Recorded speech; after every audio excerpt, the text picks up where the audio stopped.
Genset இளைஞர்களை தற்கூரி என்று சொல்வதில் எங்களுக்கு உடன்பாடு இல்லை என எஸ்டிபிஐ மாநில தலைவர் நெல்லை முபாரக் தெரிவித்தார்.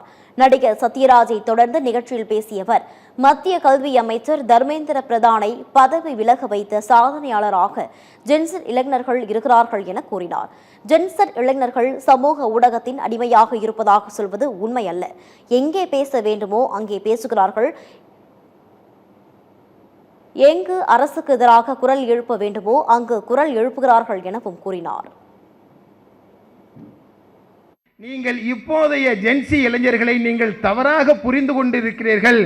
இந்த இளைஞர்கள் எதையும் பார்க்க மாட்டார்கள், அவர்கள் எதை பற்றியும் சிந்திக்க மாட்டார்கள், பக்கத்து மனிதனுடைய பசியை உணர மாட்டார்கள், சமூக ஊடகத்தினுடைய அடிமையாக இருக்கிறார்கள் என்று சொல்லுவதெல்லாம் உண்மையில்லை.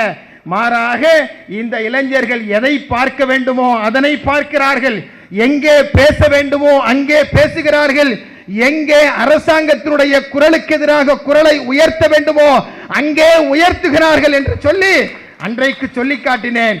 அன்றைக்கு தர்மேந்திர பிரதான் பதவி விலகவில்லை. அடுத்த கூட்டத்தில் பேசும்போது தர்மேந்திர பிரதான் பதவி விலகிவிட்டார் என்பது மட்டுமல்ல, அவர்களை தற்குறி என்று சொல்லுவதிலே எஸ்டிபிக்கு எப்பொழுதும் உடன்பாடில்லை. நாளைய என்னுடைய தலைமுறை இந்த சமூகத்திற்காக அவன் சிந்திக்கிறான் என்று சொன்னால் அவனோடு ஒரு உரையாடலை கொண்டு வர வேண்டிய அவசியம் நமக்கு இருக்கிறது.